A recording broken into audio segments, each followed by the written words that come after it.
That's why we talk about the issues that matter across the land. Join me on State of the Nation, 8 to 9 o'clock, Monday to Thursday on GB News. Daisy's listening, and you should too. People in Britain, they love free speech, but they also love fair play. I don't care if I'm speaking somebody from a trade union, from the Labour Party, somebody from the SNP. And I think the viewers like to see that actually we can challenge one another, but in a positive way. We think we ask the questions that people want to ask, and often we ask the questions that we wanted to ask in Parliament but never got the chance to ask. So join us every Saturday, 10 a.m. till noon on GB News, Britain's news channel. Nightmare commute. Kick it up a gear with me, Patrick Christie's, at Drive Time, 3 till 6 p.m, Monday to Friday on GB News Radio. You can listen online and on DAB+, on the smart speaker app and on the GB News app.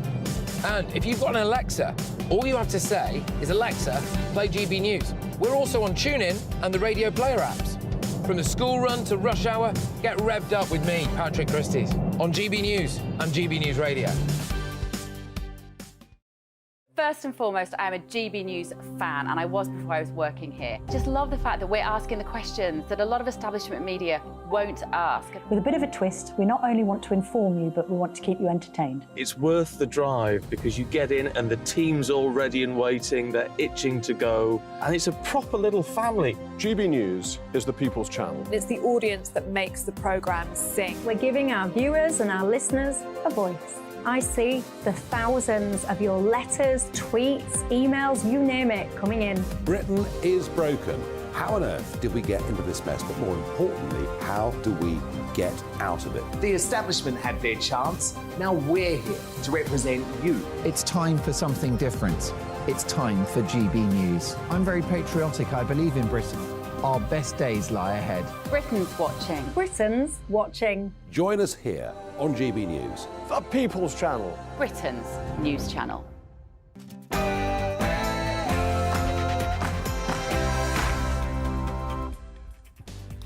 Good evening, discerning people. I am Neil Oliver, and I was definitely live the last time I checked on GB News TV and on radio. Tonight, why I think vital essentials like free speech, due process and equality before the law no longer apply, and why voices are increasingly silenced. Also, do we live in a world dominated by cancel culture and censorship? I'll be discussing this with my panel of thoughtful guests. And we'll be joined by Sharifa J to discuss a landmark run happening in London this weekend, all about how running supports mental health. All of that and more coming up. But first, an update on the latest news from Tatiana Sanchez.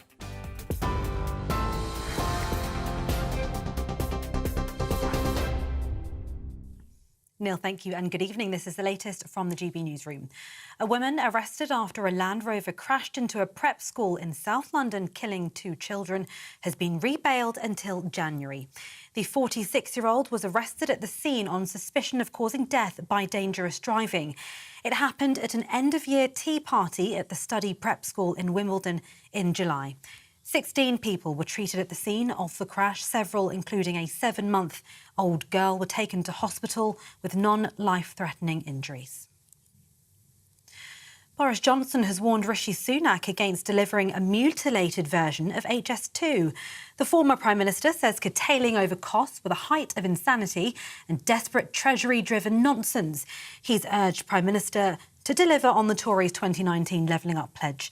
The government has refused to deny reports claiming the Birmingham to Manchester route will be scrapped. David Cameron has also raised concerns, according to reports in The Times, which claims the planned line to the East Midlands Parkway could also be under threat. Shadow Cabinet Minister Annalise Dodds says the country needs clarity. This was a major plank of the government's claims around levelling up. There's been speculation, in fact, over the last 13 years, including just the last few days around these projects. That's not the way to be delivering that kind of infrastructure. And Labour would have a very different approach. We would make sure not only that we sped up infrastructure projects, but that we then didn't have this kind of speculation and instability, because it's causing huge, huge issues for our country's reputation. Meanwhile, Rishi Sunak is considering plans that would effectively ban cigarettes for the next generation. It would entail steadily increasing the legal age for consuming tobacco, as reported in The Guardian. If implemented by 2026, it would mean anyone aged 15 and under now would never be able to buy a cigarette. Smoking costs society £17 billion, according to government research, with £2.4 billion to the NHS alone. Ministers are also understood to be drawing up plans to ban disposable vapes. Humans could lose control to machines because of artificial intelligence developing too fast for regulators to keep up with. That's the view of the Deputy Prime Minister, who urged world leaders to recognise the threat of AI at the UN General Assembly in New York. Oliver Dowden says the government will push to create an international regulatory body when the UK hosts an AI safety summit in November in an effort to protect humanity's future. AI revolution will be a bracing test for the multilateral system to show that it can work together on a question that will define the fate of humanity. Our future, humanity's future, our entire planet's future depends on our ability to do so. That is our challenge, and this is our opportunity to be truly the United Nations. Anti-monarchy campaigners have staged a protest inside of Buckingham Palace. Members of Republic staged the protest inside of the Grand Hall. They unveiled T-shirts which spelled out, "Not my king." 6 of the activists involved were briefly detained by security before being escorted out of the front gate. And hundreds of activists marched to Whitehall in London earlier today, calling on the government to U-turn on Brexit and return to the bloc. Clusters of Metropolitan Police officers monitored the demonstration as protesters in blue and yellow handed out flyers. The UK voted to leave the European Union in a referendum in 2016, called by the then Prime Minister David Cameron. Peter Core, leader and co-founder of the National Rejoin March, says it felt like everyone had given up on the cause. Half the speakers are under 35 years old. We had a bit of trouble getting people from universities here, like we're trying, because it's Freshers' Week, so they're all doing different university events this weekend. But everywhere we go, universities, Eurovision, young people flock to us, take flags, take the flyers, are very enthusiastic. As if you stick around for the speeches, you'll hear from young speakers on stage. And finally, nearly a third of patients have suffered long-term organ damage as a result of COVID-19. That's according to findings of a new study. It says abnormalities in the lungs were almost 14 times higher in those who'd had the virus. Abnormal findings involving the brain and kidneys were 3 and 2 times higher, respectively. The extent of the damage was often influenced by the severity of their infection, their age and other diseases in the body. This is GB News across the UK on TV, in your car, on digital radio and on your smart speaker by saying play GB News. Now it's back to Neil.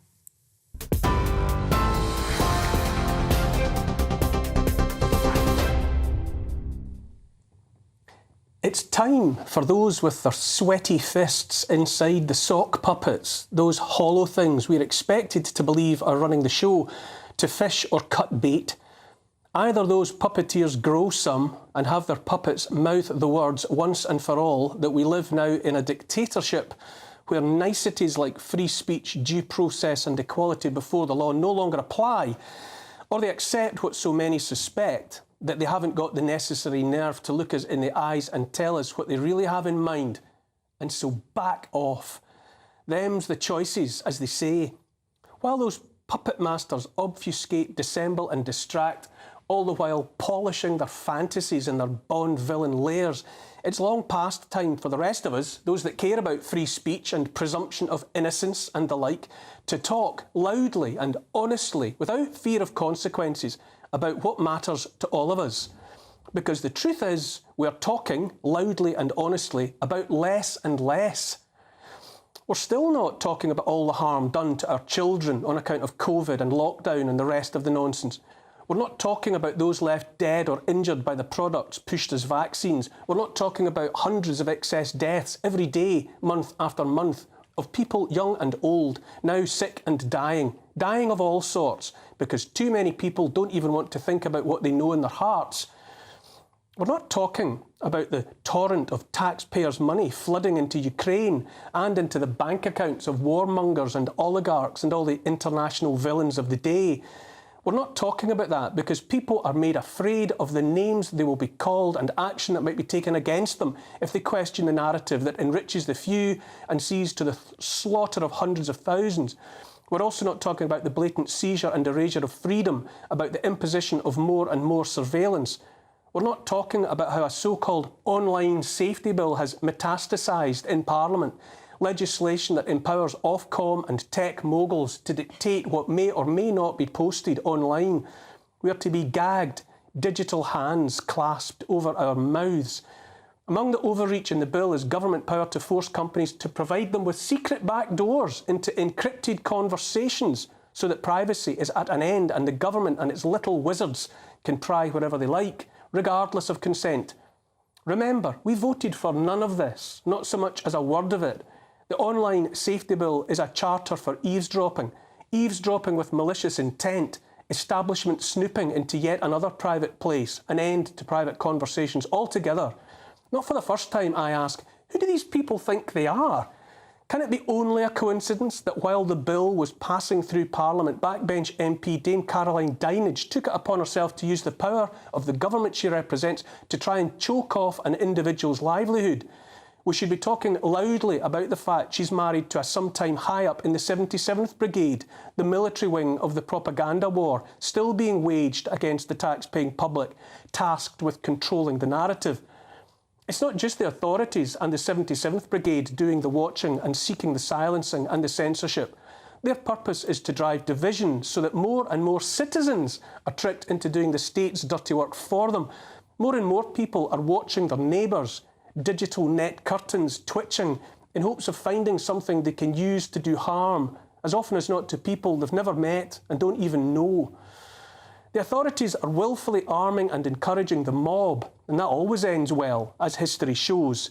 So many enjoy the burning of a witch. They did in 17th century Salem, Massachusetts, and they do in 21st century Britain, as it turns out, as it always turns out.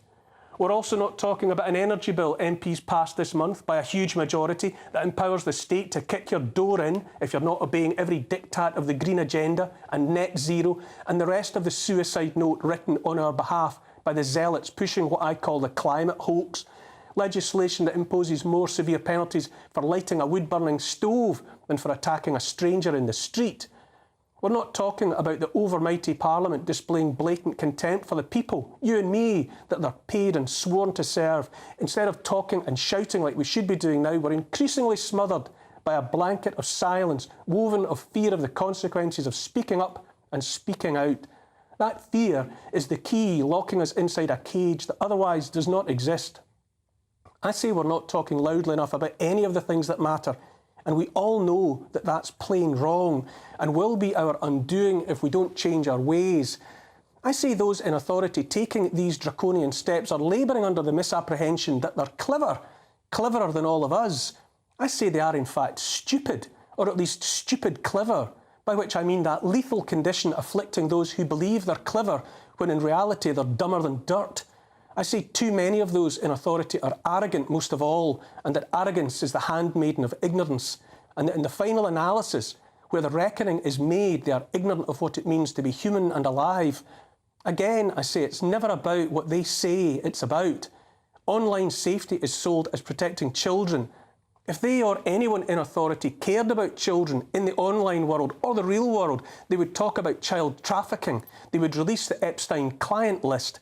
Instead of moving heaven and earth to destroy this or that individual, they would act in the case of the innumerable rapes and abuses of children that happen every day in town after town. Where, I ask, is the wall-to-wall, front-page-to-front page outrage about that and 1,000 other horrors? Child trafficking, and I do mean children, including babies and toddlers, are bought and sold all around the world into slavery, into rape. And instead of broadcasting that, what do we get from the mainstream media? Just another unedifying spectacle, bread and circuses from the servants of the state. Instead of exposing the wholesale wrongs of the world, we have to swallow down our gorge as they preen and strut and boast about the power of investigative journalism in relation to the choreographed destruction of the one, after sitting on their hands and salaries for 3 years of calamitous lockdowns, destruction of rights, and the rest. Never in the field of human conflict have so many blind eyes been turned to the suffering of the children. Let's call the online safety bill what it really is, what it's really for. No more and no less than a volume control that allows the authorities to turn down, all the way to silence, voices they don't want anyone to hear.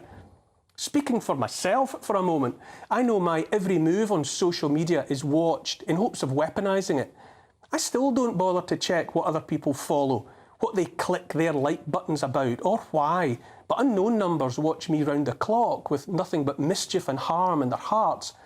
In the past few years, those curtain twitchers have seen to it that I've parted company with the National Trust for Scotland, for whom I was the first and only president who wasn't an aristocrat, from Combat Stress, a charity for war veterans suffering from post-traumatic stress disorder, for whom I was a patron, by the Sunday Times in Scotland, for whom I was a columnist, by the Association of Lighthouse Keepers, for whom I was a patron, by These Islands, a group campaigning for Scotland to remain part of the UK. Most recently, the Royal Society of Edinburgh informed me my spoken views were incompatible with my fellowship. And as soon as I realised they wanted fellows to think and speak as they were told, and that the RSE was therefore less a body of scientific inquiry and more a cult, I dropped them like a hot potato. Silencing and censoring are everywhere. Last week, a good friend of mine was suspended from X, the social media platform formerly known as Twitter, for no reason he could discern. That he co-hosted, along with me and Lawrence Fox, another good friend, an online discussion about tyranny and the need for change, that he later engaged in debate with interested parties about direct democracy and the power of the people, may or may not have played its part in having him sent to the naughty step. Online protest by his many supporters got him reinstated the same day, as if to prove the point of what is easily done by people acting together. Our voices, used to tell the truth, are all any of us really has. More than anything else, these years just past have been about keeping us apart, driving division. Everywhere people meet was closed. People were frightened into their homes. Now the online world they chased us into turns out to be something else they feel the need to shut down. They didn't see that one coming, those stupid, clever people. But people talk and the truth will out. Here's the thing, this is a tipping point. Do we come together, every colour and creed, and share the truth and tell the stupid clever where to go? Or do we close our mouths forever and go home to be alone? I'm all for shouting now, and if Dame Caroline has me in her sights, she can address the letter to the coast guy in Scotland. The Royal Mail know where I live.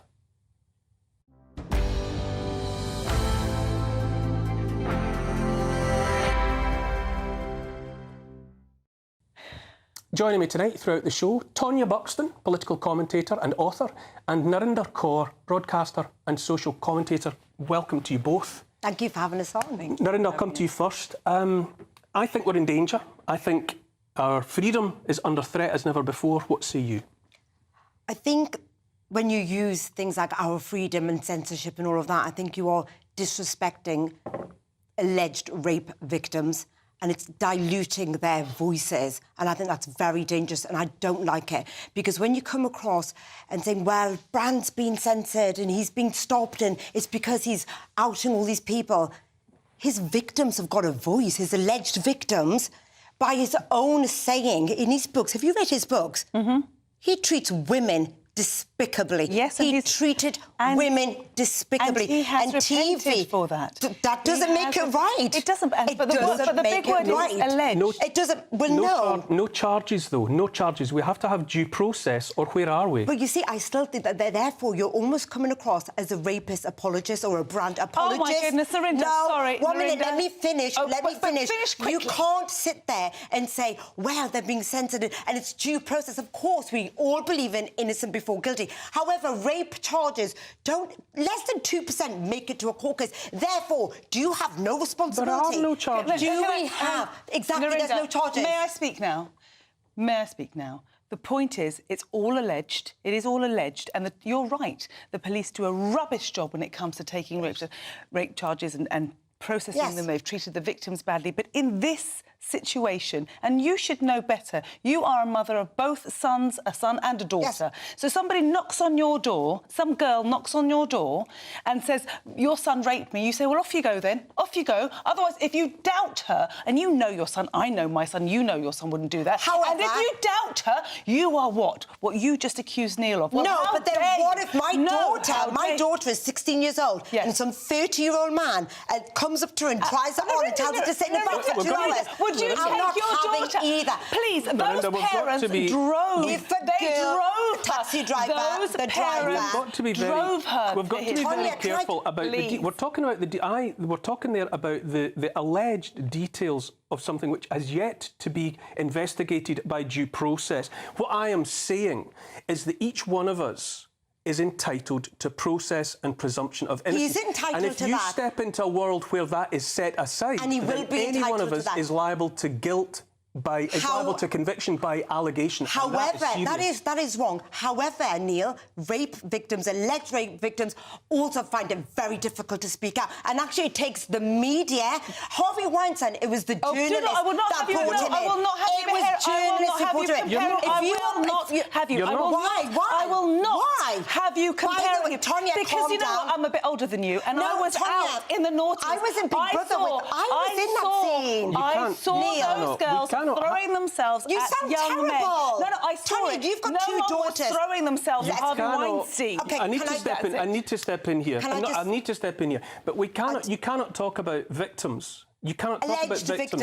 No, you can only talk about allegations. And until there's due process, you cannot take away an individual's right to make a living. Can I tell you what we can take away? The man himself in his books has talked about how disgusting he's treated women. He's talked about, he talked about his promiscuity. I was around in Big Brother when I was around him. TV enabled him. TV enabled him. The Left enabled him. You've got the two daughters. Guardian enabled One daughter him. that is trying to get into media. They enabled him. The BBC However, enabled so therefore we have a responsibility, a moral responsibility to say, hang on, we're going to pull the stops here a bit now, Russell. Russell, you were allowed to get away with it. You are allowing men. Tonya, you've got daughters. Right. You are allowing men. But we have to look after every single one of us, because if a system cannot protect all of us, I say it cannot protect any of us. But we've got to go to a break, after which we'll pick up this conversation. Professor Norman Fenton will join me and my panellists to discuss whether we're living in a world dominated by cancel culture and censorship. Back in a moment.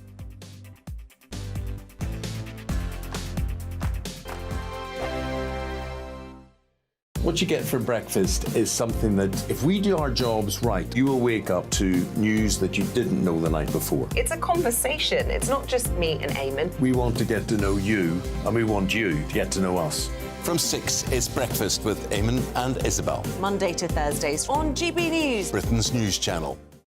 Nightmare commute. Kick it up a gear with me, Patrick Christie's, at drive time, 3 till 6 p.m, Monday to Friday on GB News Radio. You can listen online and on DAB+, on the smart speaker app and on the GB News app. And if you've got an Alexa, all you have to say is, Alexa, play GB News. We're also on TuneIn and the Radio Player apps. From the school run to rush hour, get revved up with me, Patrick Christie's, on GB News and GB News Radio. Join me, Andrew Pearce and Bev Turner, Monday to Thursday, 9:30am. Who benefits from that? Not the British public. And on Fridays, join us, Tom Harwood and Ellie Costello from Britain's Newsroom. That's what you get with this show. That's fantastic. If it's happening, we're talking about it on Britain's Newsroom. GB News, Britain's news channel. GB News, unlike other broadcasters, isn't obsessed with the London-Westminster bubble. We think there's a nation beyond the M25, and that's why we talk about the issues that matter across the land. Join me on State of the Nation, 8 to 9 o'clock, Monday to Thursday, on GB News. Daisy's listening, and you should too.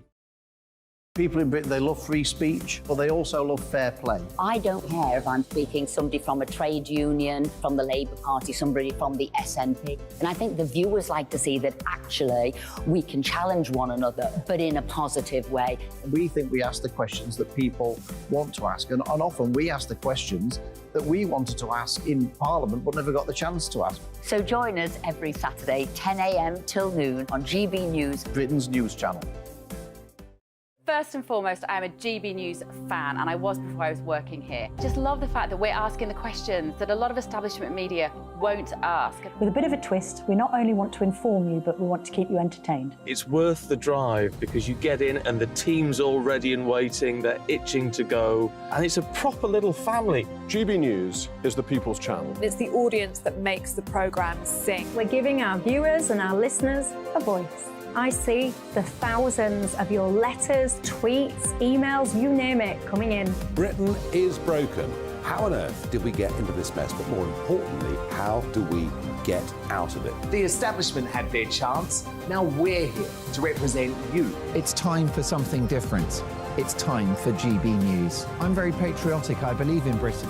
Our best days lie ahead. Britain's watching. Britain's watching. Join us here on GB News. The people's channel. Britain's news channel.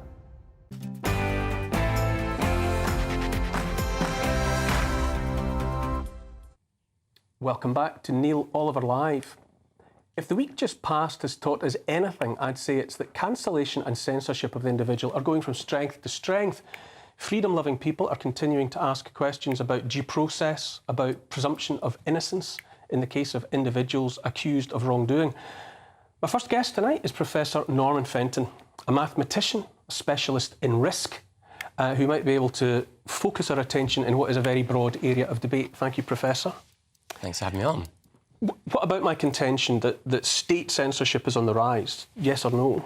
Well, absolutely. I mean, I was listening to your monologue there and you were talking about your experiences of censorship and cancellation. I mean, I have, as an academic, I've experienced this in very, very serious ways. I mean, I was considered to be, I was quite well respected in my field for many years. I was, I had 350 peer-reviewed papers and 6 books. But as soon as I started to challenge the official narrative on COVID statistics, because that's an area of specialisation, for example, I was using publicly available data simply to show that the virus wasn't as lethal as was being claimed.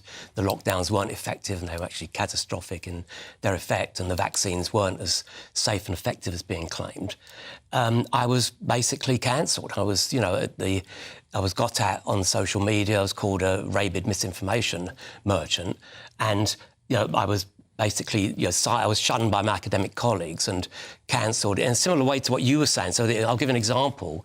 In July, I was due to speak at a big NHS conference on data analytics, which is my specialist area, nothing to do with anything I've been doing on COVID. And then, at the last minute, they just decided to cancel me because people like the 77th Brigade had alerted them, the organisers, to my Twitter feeds, and they said that I was that my presence at the conference would be a distraction, and that my views were incompatible with the views of the NHS. Incompatible, yeah, I know that word. The 77th Brigade. A lot of people are either unaware of the 77th Brigade, or if they have heard the words, they think it's it's some sort of conspiracy. No. What is the reality there? So the thing about the 77th Brigade, I think it was set up in 2015 as an actual division of the British Army, and it's supposed to be a sort of a counterintelligence unit. So it was ideally intended to sort of counter potential terrorist threats from foreigners. But as I think you mentioned in your monologue, it's actually being used against people like myself who simply challenged the official narrative on COVID, and also they do the same on climate and stuff like that. And the thing is that it's not... So the idea it's a conspiracy theory is bizarre, because actually the General Nick Carter, he actually confirmed at the start of COVID, in April of 2020, he actually said that they were helping to quash, the 77th Brigade was helping to quash rumours from misinformation. And then this year in January, it was the Defence Secretary Ben Wallace announced that indeed there had been the whistleblower claims that they were spying on British citizens. Now, the thing about this 77th Brigade is that you don't need any particular special qualifications to join it. Anyone can actually apply to join. So they've got, sort of a computer access. It's all about what these people are doing. They're like sad characters, actually, sort of sitting on their computer, trolling people like me who are challenging the government narrative, and then whipping up these campaigns, these hate campaigns on Twitter to get us cancelled, to get us censored and stuff like that. Narinder, how you listen to that? How do you feel knowing that you're living in a country where, as a citizen, you're actually having a wing of the British Army without your knowledge, potentially watching what you're doing and watching others around you doing and saying what you're doing and saying. Well, no, that's scary, and that sounds actually dreadful, but industries, corporations and companies need checks. People can't be allowed to get away with things that they're not allowed to do. You know, whether it's morally, whether it's... Unfortunately, Narendra, it's not the companies that they're challenging. It's individual people. He hasn't been like myself. I don't want to talk for an hour about one individual who as yet is just subject to allegation. But, Tonya, do you feel that you live in a climate of deliberately choreographed fear that's supposed to put you in a box? The problem is that what they're looking for and what they challenged you in was the truth. And this is what's so frightening. We're being cancelled for just speaking the truth. The data that you were talking about during COVID, that you were criticising the government for, was the truth. It was their data. So we are being told to silence the truth. I'm finding myself self-censoring myself because the fear's getting to me and I'm brave. And it's getting to me. So how is anybody going to not be brave and stand up to this? Yes, I am censoring myself as well with the recent Canadian-Indian and the Canadian government have accused India of being involved in the killing of the Khalistani leader. And I tweeted about it and suddenly my algorithm went down, my reach went down. Honestly, it was like a blackout. So we are being censored. I'm scared now to talk about that because someone's censoring me somewhere that you're not allowed to talk about this. And that's dangerous. However, checks do need to be in place if it's misinformation. Professor, but who's to decide what's misinformation? Yes. We are talking about the truth. It's right to say, isn't it? I mean, I've regularly had on here Dr. John Campbell, for example, and he assiduously refers to ONS data and other official sources, government sources from here and from around the world, and yet even saying things that are true get taken down by the moguls that run these tech platforms. What on earth is motivating the silencing of the government's own truth? I don't know. I mean, we only really looked at mainly at ONS data. That's where we were digging a bit deeper than the superficial level, and that's where we were finding these problems with the lack of efficacy and lack of safety, for example, with the vaccines, as well as the bias. There was a massive biases in their data set which we unravelled, which was all helping to contribute to the sort of this.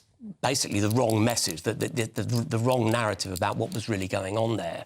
But I mean, going back to the 77th Brigade on this and the threat they pose. I mean, the strange thing about these people, they actually I think they seriously envisage themselves sitting in their computers in their basement. I think they see themselves as kind of like online James Bond, right? Whereas actually they're more like a kind of like more like Austin Powers mini-me's. But I mean, these people are really... You're really going to trigger them, you know that, this is what, but this is... You've got no idea the extent that they will go... You can simply quote... This is the thing, I will quote government statistics or how we've actually analysed them to reveal, let's say, a narrative which is different from the one that the ministers are providing. And these trolls, these 77 Brigade... Money. The answer's money. But these 77 Brigade trolls, they absolutely pile in. And they're also, right, get this guy sacked from Queen Mary, get this guy... get this guy off social media. Get so did you lose your whole career? Well, in the end, wow. I mean, I retired at the end of December to take an honorary professorship, but obviously there were severe pressures on me, and all of my research was being massively censored. I could no longer get my research published. I was being cancelled. My seminars were being cancelled. So this is the example. This is what you get. It's a very different example, Tonya. It's not. Listen, I'm talking about having the chance to speak the truth without being cancelled. I am no longer a TV cook. That's what I did. I had series on the Discovery Channel, food and travel, and not once when I went on any of the terrestrial channels to cook did I discuss politics. But I spoke out very, very sharply and very loudly about the facts that lockdowns were going to kill people, and they have. And because of that, I've ceased to be a travel and food journalist, presenter, doing all the things I have. I became an activist because I had no other choice. I was cancelled because I spoke the truth. I only spoke the truth. And the same with Ofcom. Here on this channel, which I adore and I work here, I've been challenged twice by Ofcom for telling the truth. Yes. But I mean, look... Will you defend that? The silencing of truth, just that? That's your truth. It's only one. ONS I don't data. agree with silencing any truth or any voices. I think we live in a free world. However, I think we have responsibilities of safeguarding, and I think we have responsibilities to tell people a balanced view as well. I don't agree with just one view, and that may be your truth or that's their truth. But I believe in balance, and I believe in safeguarding, and I believe in keeping women safe more than anything in terms of what we were discussing before. I think it's very important. After the break, which is where we are again, we'll continue this discussion on cancel culture and everything that surrounds it with Professor Norman Fenton and with Tonya and with Narinder. Stay with us.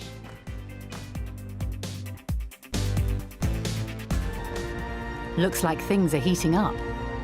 Boxed boilers, proud sponsors of weather on GB News.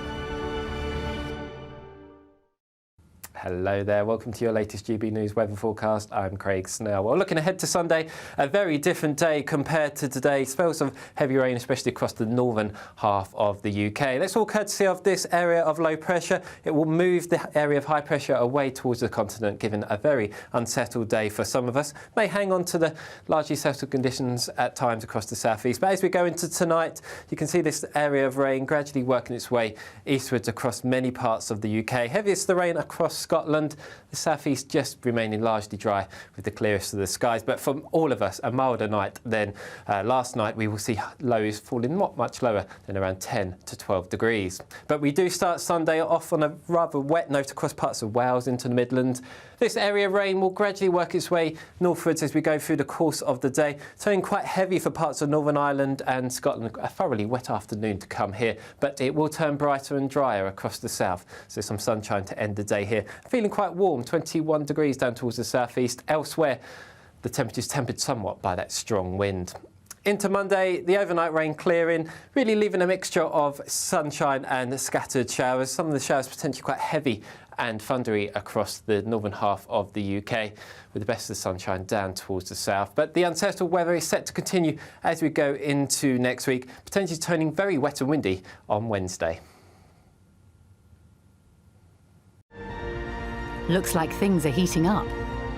Boxed boilers, proud sponsors of weather on GB News.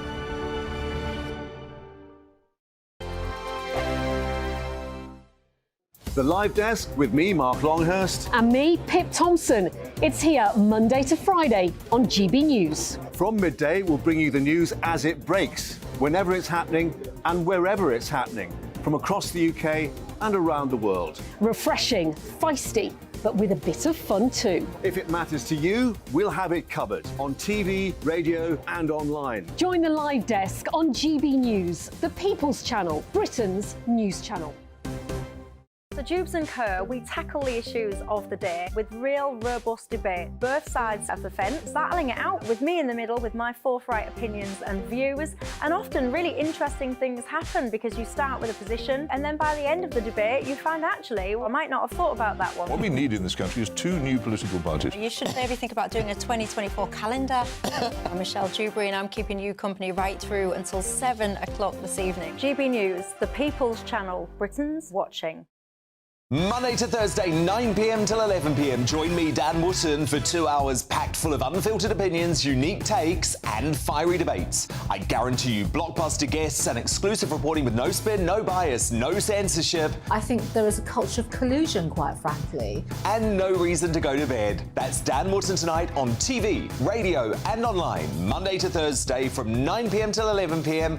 only on GB News, Britain's news channel. In a world of dull and predictable radio and TV shows. Oh, hi. On Mark Dolan tonight, we've got big guests. We drill into the big stories of the day. The show adds up to a brilliant listening and viewing experience. Mark Dolan Tonight is the most entertaining current affairs show ever, and that's a fact. That's Mark Dolan Tonight, Friday, Saturday and Sunday from 9.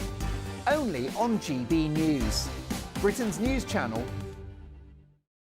Like all families, we have arguments every now and then, but actually we agree on what the mission of GB News is, and that's the most fundamentally important thing. GB News provides the kind of platform that lets all voices be heard. We don't hold back. We're free to say what we really think. Just because some people who live in a tiny little Westminster bubble think that their particular story is important, that's not the most important story for me. And often there will be difficult stories that you won't find on the establishment media. Because what people think in the north of England may be very different to what they're thinking in the home counties. We're going to carry on telling the world what life is really like for households up and down the UK. We love to be in your car, in your kitchen as you're having your breakfast. Whatever you're doing, you are part of the show. If it matters to you, it matters to us. Britain's watching. Britain's watching. Britain's watching. We're proud to be GB News, The People's Channel. Britain's news channel.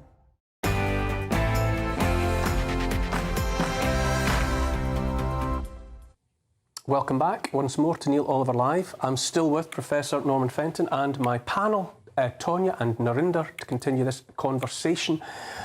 I am very alarmed by what I mentioned in the monologue at the top of the show, that a backbench MP would use the power of government by association to try and cut an individual off from their livelihood before they've been charged with a crime. Where are we if we're in a situation where the government itself is contemplating that kind of action? Well, it's even worse. It's the fact that this, Caroline Diner, who's the Baroness Lancaster of Kimbleton, should have written to GB News and admonish Bev Turner. Should I tell you why I agree with that somewhat? Wait a minute. Can I just hear from?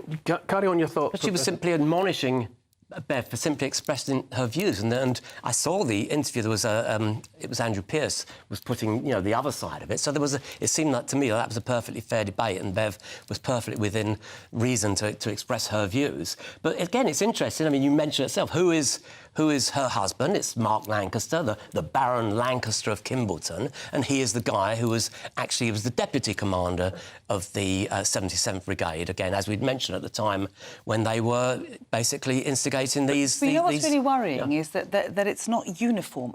Firstly and foremostly, at how dare someone come in and take someone's livelihood that has not been charged? They haven't taken his livelihood. Hang on a minute, they have. They told YouTube to stop monitoring. It's responsible. They have to be responsible. Narinda. But, they didn't do it. There's a rapper, I'm sorry, in Laura Dobbsworth's Substack this week, I can't remember the rapper's name, but there is a rapper who shot a woman's foot and saying, dance, be the bad word, and he is still in prison for 10 years, and his YouTube channel, the monetization there, has not been stopped. But shall I tell you why? Do you know why? Shall I tell you why? That brand's been stopped, and this guy hasn't been stopped. He's allowed to go on any other platform. It's because his political views aren't with what is in fashion at the moment and what the system wants. However, I agree that having been in Big Brother and seen Russell Brand and been around that scene... How many years ago?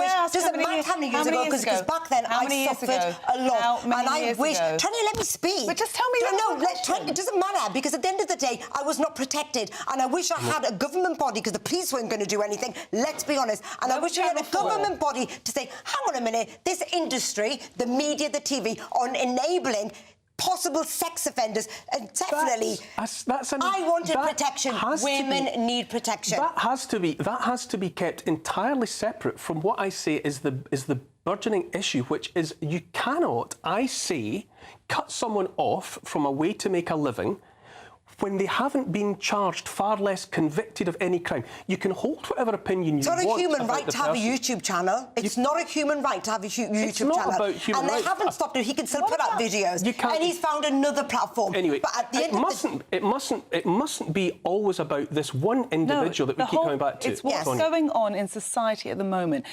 That Countess, what's her name, Duchess, whatever it is, Dinage, Baroness, one of those. Isn't it against our Magna Carta? Hasn't she gone against our oldest laws by doing what she has done, by stopping an innocent man who has not been charged? We are innocent. The one thing about this country, Narinder, the one thing about this country that makes brilliant. There's no alleged. Let's be clear. He's innocent. Presumption of innocence. You don't have to prove your innocence. Morally, he is a terrible man. Morally, he is a terrible man. What about the morality of the Baron Lancaster of Kimbleton? That's worth looking at. Why don't you have a look at that? So, no, absolutely. Look, and just to be clear, Tonya, if I can pick up on your point about Magna Carta, Clause 39. Now, this was something we understood in 1215, right?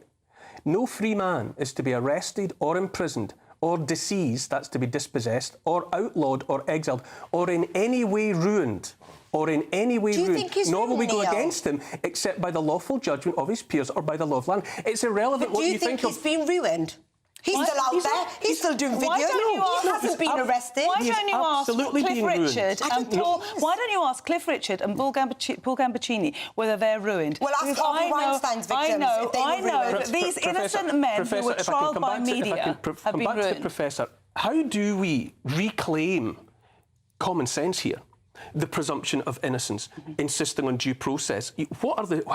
How do we go about pulling back from what I think is an abyss into a very dark place? I don't know. I'm quite pessimistic. I mean, I'll give you an example of why I'm pessimistic about this, and maybe there is some way forward, I don't know. But, you know, I'm a Jewish man, and I was accused of anti-Semitism simply because I had raised questions. I'd probably mentioned the word globalist, and I maybe once had criticised George Soros, and because of that, I was accused. They say it's an anti-Semitic dog whistle, be called, you know, accused of anti-Semitism.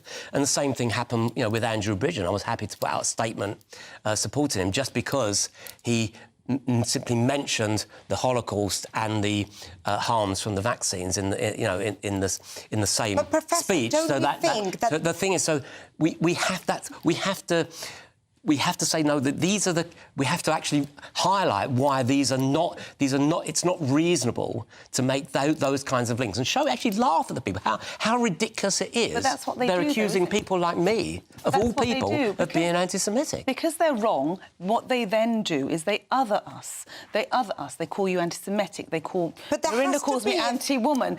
I'm called a transphobe. I'm called a racist. I'm called all these things just for speaking a common sense and a truth. But you can't say things that are actually just wrong. There has to be some line. You have to have a line. Can I give you an example? May I just give you an example? A friend of mine is Jewish. His grandfather was a Holocaust survivor. And he used to take him to Speaker's Corner, where people would be standing on box saying terrible things about Jewish people, terrible things about lots of things. You know, when you could stand on a box in Speaker's Corner. And his grandfather would say, and this is why this country is so great. And his grandson would say, are you listening to what he's saying? He goes, yes. But when we lose the right to our free speech to say what we want... You can't go around saying the N-word or the P-word. You can't do that. We should be allowed to say whatever we want. You can't. Yes, you should be allowed to say whatever you want. Professor Vincent, can I go back? I just want to come back to the Professor. You say you're pessimistic.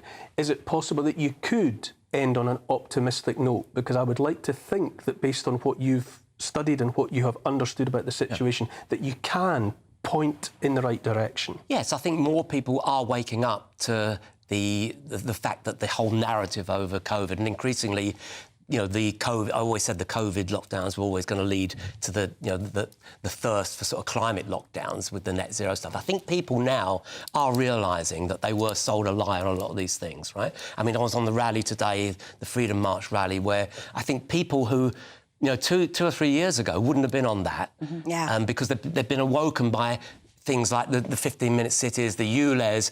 I think there is a bit of an awakening where people realise... That's the optimism I wanted, Professor. Well, we've simply run out of time. Okay. Thank you so much, though, for coming in and taking part in what was a very lively debate. After the break, we'll be discussing a landmark run taking place in London tomorrow, and we'll be discussing how it can help with mental health. Don't go anywhere.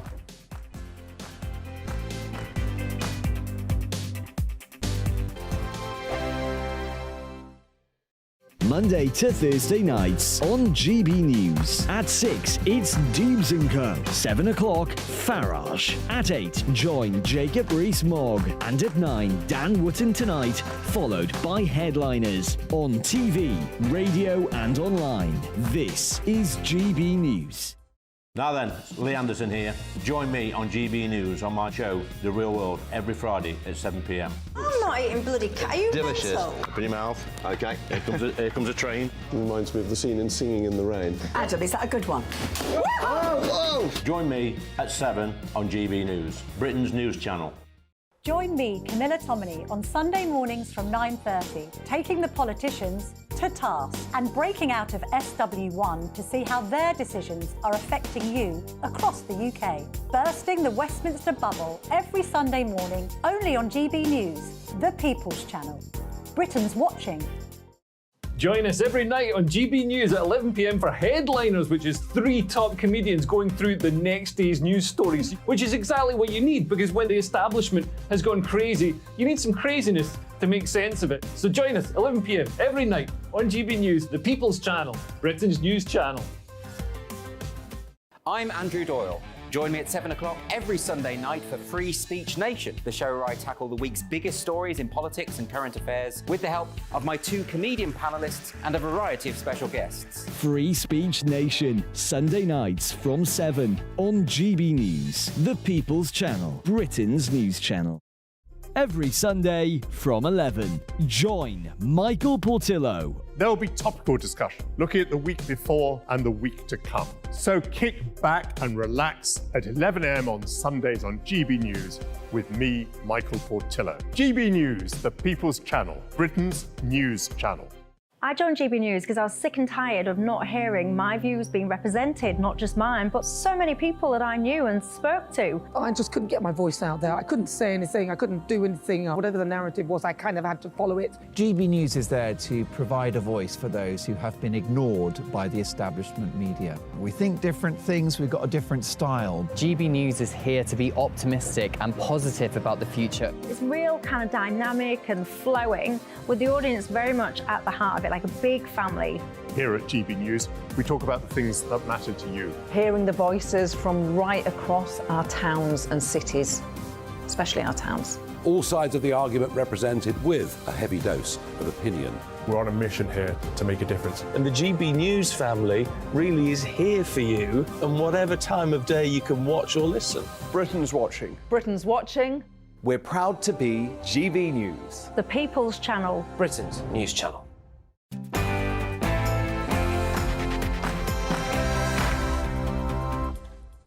Welcome back to Neil Oliver. I am still live.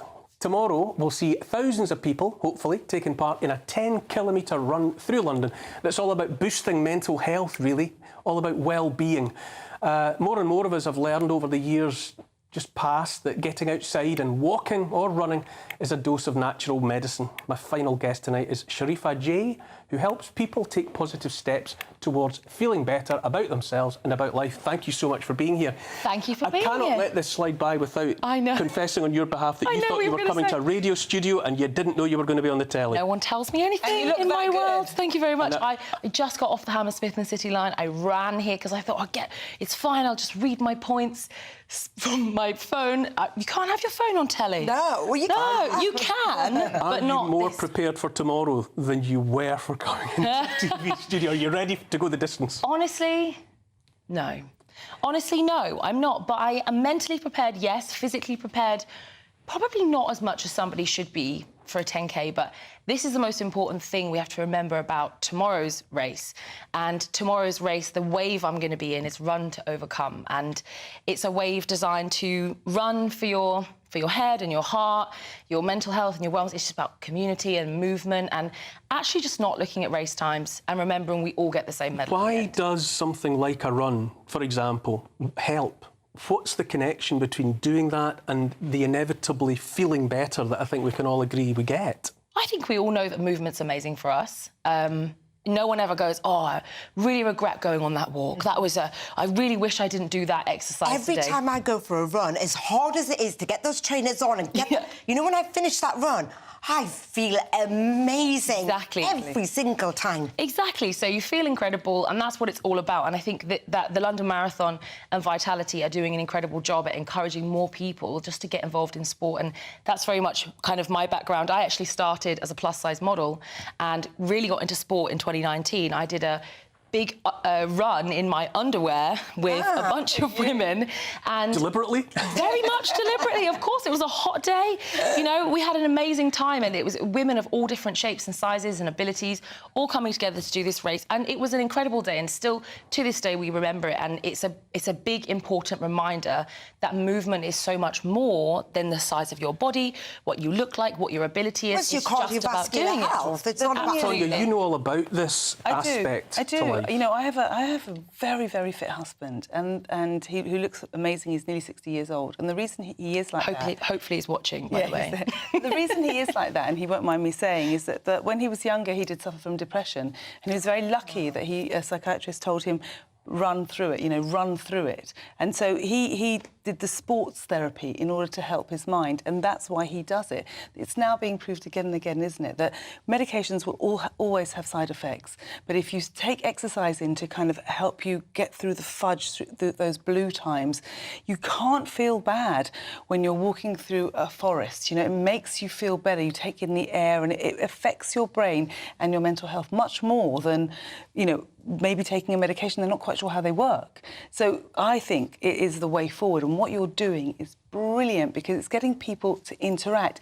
Sometimes it's hard to get people to get started. How many people are coming? I think so. I love. Thank you for that, because I love your point. I think that it's all valued medication, and nature, and all matters. It all goes into one big thing that creates overall wellness and health and well-being for all of us, right? So sorry, I just missed your question. Oh no, it doesn't matter. How many people are coming tomorrow? So how many are you expecting? Oh well, I didn't put on the race myself, so I can't tell you exactly how many people are RSVP'd. But I think it's something, might be getting this wrong here, 10,000? Oh, wow. Yeah. Close to 10,000? If the London Marathon tell me off that wrong number, then... There's no getting away, though. The past 3 years, let's say, have been especially hard for people, haven't they? I mean, people were curtailed, people were locked down, people were in their homes, places were closed, gyms were closed, and all of the rest of it. You're talking about Run to Overcome.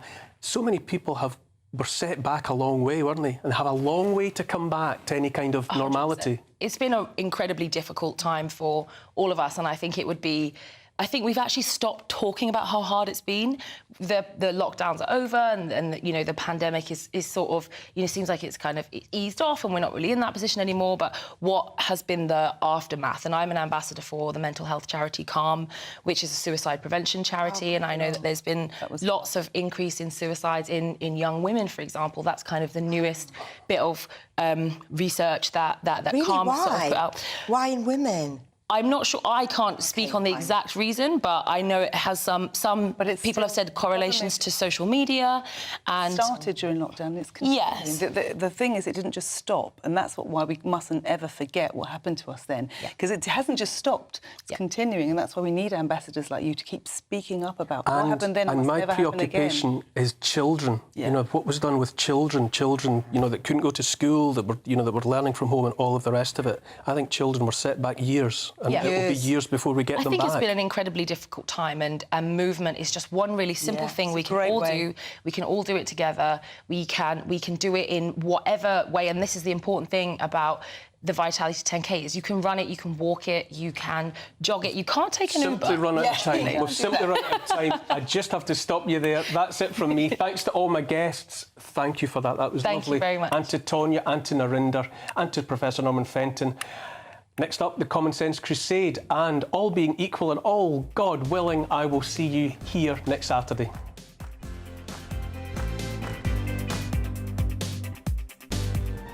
That warm feeling inside. From Boxed Boilers, proud sponsors of weather on GB News. Hello there, welcome to your latest GB News weather forecast. I'm Craig Snell. Well, looking ahead to Sunday, a very different day compared to today. Spells of heavy rain, especially across the northern half of the UK. That's all courtesy of this area of low pressure. It will move the area of high pressure away towards the continent, giving a very unsettled day for some of us. May hang on to the largely settled conditions at times across the southeast. But as we go into tonight, you can see this area of rain gradually working its way eastwards across many parts of the UK. Heaviest the rain across Scotland, the southeast just remaining largely dry with the clearest of the skies. But for all of us, a milder night than last night. We will see lows falling not much lower than around 10 to 12 degrees. But we do start Sunday off on a rather wet note across parts of Wales into the Midlands. This area of rain will gradually work its way northwards as we go through the course of the day, turning quite heavy for parts of Northern Ireland and Scotland. A thoroughly wet afternoon to come here, but it will turn brighter and drier across the south. So some sunshine to end the day here. Feeling quite warm, 21 degrees down towards the southeast. Elsewhere, the temperature's tempered somewhat by that strong wind. Into Monday, the overnight rain clearing, really leaving a mixture of sunshine and scattered showers. Some of the showers potentially quite heavy and thundery across the northern half of the UK, with the best of the sunshine down towards the south. But the unsettled weather is set to continue as we go into next week, potentially turning very wet and windy on Wednesday. That warm feeling inside.